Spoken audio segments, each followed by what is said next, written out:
Hello, welcome back. It's Wednesday number 10. I got up again. It's Wednesday 10. Wednesday 10. So I was supposed to read something nice that made me in a good mood. This Nazi Germany is not making me a good mood or happy, but I like to read about it. So, but that will take many weeks, a month. So I have 5 pages now, all 5 pages of Wikipedia documents. Got one more there. We need to read about Adolf Hitler. I have 2: Adolf Hitler, Rise of Power, and Adolf Hitler and the Nazi Party and Nazism. We have to read some, but let's read this one. So I'll just go to bed.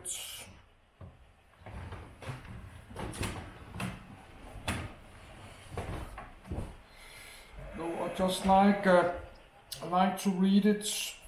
I don't like to talk about all this in English. I maybe make some video in my language, Danish, later. But not now because I'm sleepy.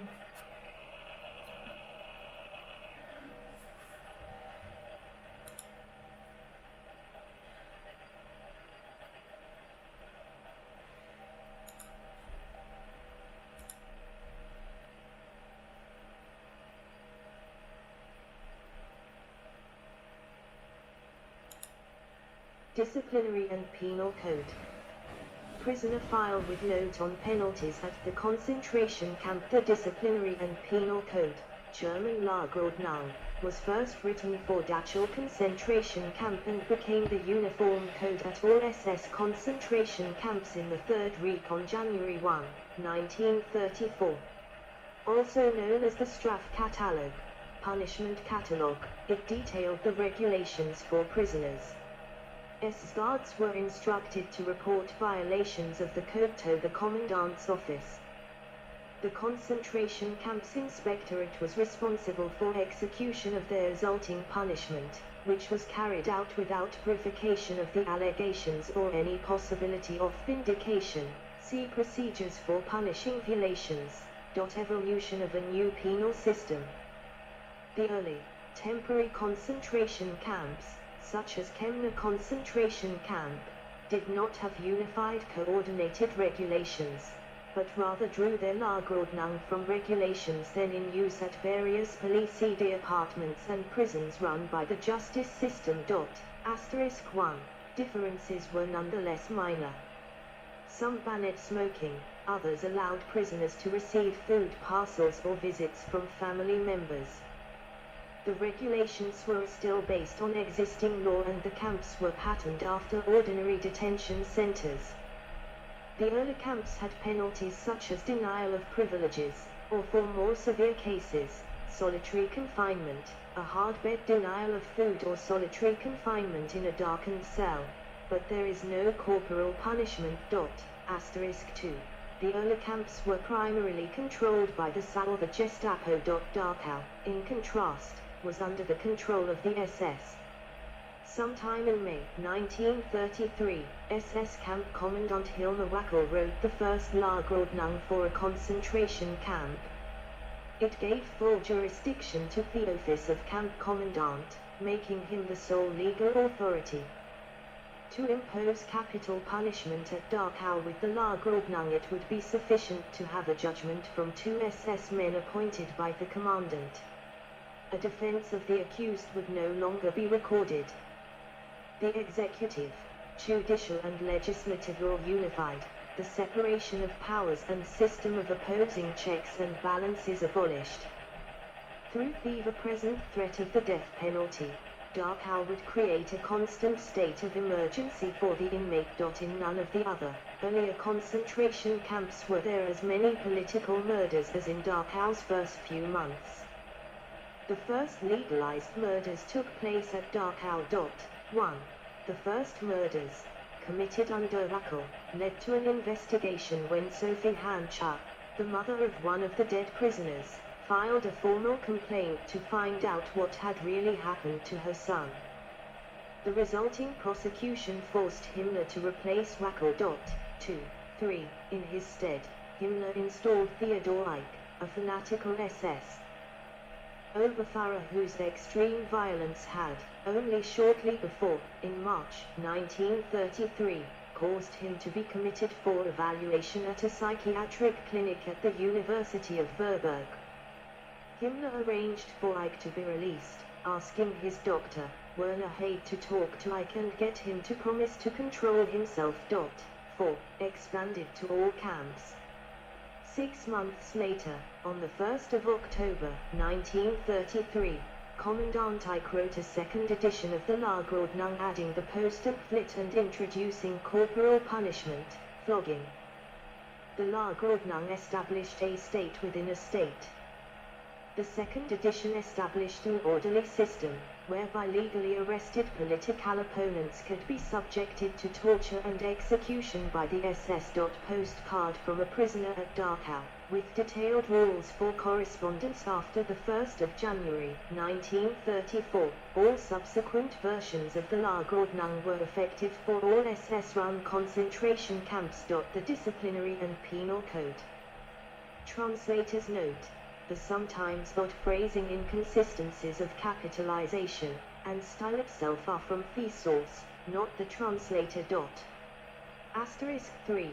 Dachau Concentration Camp Office of the Commandant, October 1st, 1933. Disciplinary and Penal Code for the Detention Camp. Introduction: the following penalties are issued within the scope of existing camp regulations to maintain order and discipline on the grounds of Dachau concentration camp. These regulations apply to all prisoners of the DCC from the time of admission on, till the hour of discharge. The consummate authority of punishment is in the hands of the camp commandant, who is personally responsible to the political police commander for the implementation of the rules as issued. Tolerance means weakness. Realizing this, there will be a ruthless grip there, where, in the interests of fatherland, it appears necessary. The decent, incited, sick, Volksgenesie, asterisk 4, will not come into contact with these penalties.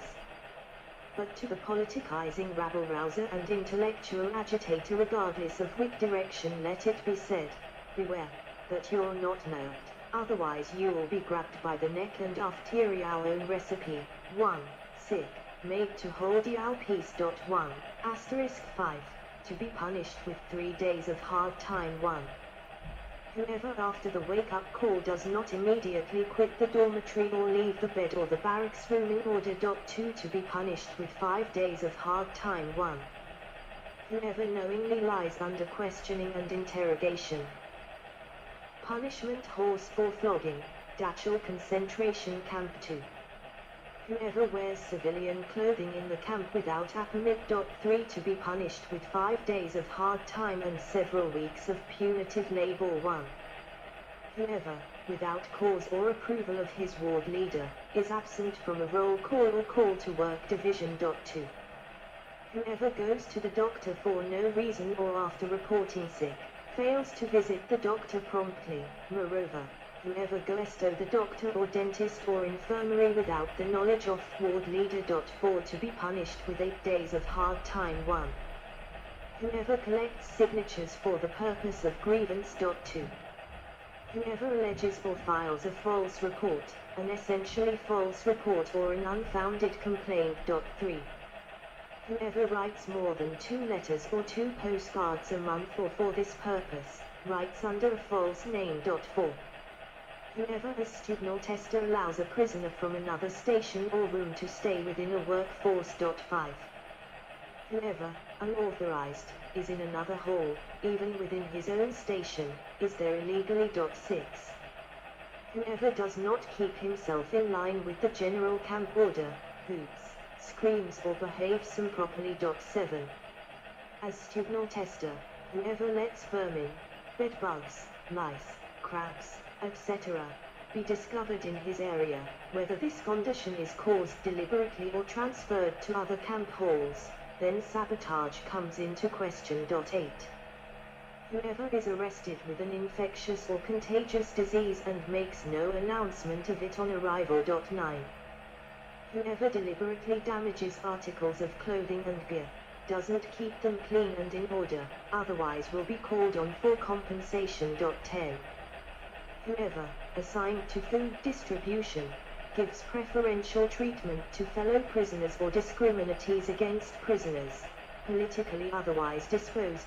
5. To be punished with 8 days of hard time and with several weeks of punitive labor. 1. Whoever shirks his work or feigns physical deficiency or disease with the aim of being idle. 2. Whoever leaves a workplace or workshop without command, prematurely leaves off working, fails, at quitting time, to check out with the supervising SS man, checks out at quitting time with a fellow prisoner. 6. To be punished with 8 days of hard time and be flogged 25 times with a stick at the beginning and end of the punishment. 1. Whoever makes derogatory or sarcastic remarks to an SS member, deliberately neglects the mandatory salute, or by his manner otherwise indicates that he will not submit to the compulsory discipline and order. 2.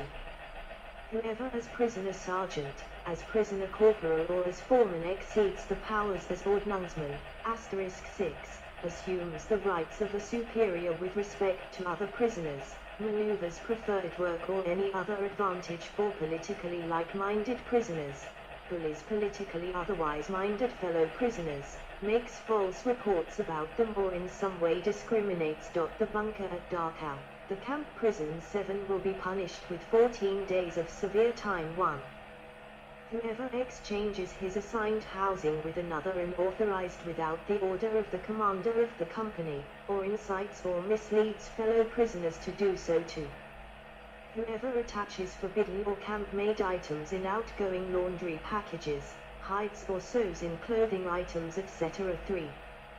Whoever enters or leaves barracks, housing, or other buildings outside the stipulated entryways, crawls through windows or existing openings. 4. Whoever smokes in the barracks, toilets and in flammable atmospheres, or stores or sets flammable items down in such areas. If a fire occurs as a result of disregarding this ban, then sabotage will be assumed. 8. Will be punished, *7, with 14 days of severe time and be flogged 25 times with a stick at the beginning and end of the punishment. 1. Whoever leaves or enters the prison camp without escort, whoever follows a work column marching out after camp, unauthorized. 2. Whoever in letters or other communication makes derogatory remarks about National Socialist leaders, the state and government, authorities and establishments, exalts Marxist or liberal leaders or November parties, *8, communicates goings-on in the concentration camp. 3. Whoever keeps prohibited items, tools, batons and knives in his room or in straw sacks, *9 will be punished with 21 days of severe time. Whoever carts off government-owned items, of whatever sort, from said location to another, deliberately damages, destroys, squanders, alters or uses for any other than purpose than prescribed, apart from the penalty, according to circumstances, is liable to some or all of the prisoners for any losses incurred. 10 will be punished with 42 days of severe time or lengthy detention in solitary confinement. 1. Whoever accumulates sums of money in the camp, finances prohibited efforts in or outside of the camp, or brings fellow prisoners to heel or binds them to secrecy through money. 2. Whoever has sent to himself sums of money which come from prohibited road health collections, or distributes to fellow prisoners. 3. Clergy who make announcements that lie outside the framework of pastoral care, slip letters or messages to be passed on, whoever seeks the clergy to achieve forbidden objectives for the symbols of the National Socialist state or the pillars of sane, makes contemptible, curses, or in other ways disregards 11 whoever in the camp, at work, in the barracks, in kitchens and workshops, lavatories and rest areas, for the purpose of agitating, politicizes, gives provocative speeches, meets with others for this purpose, forms cliques, or gads about, gathers true or untrue news to further the goals of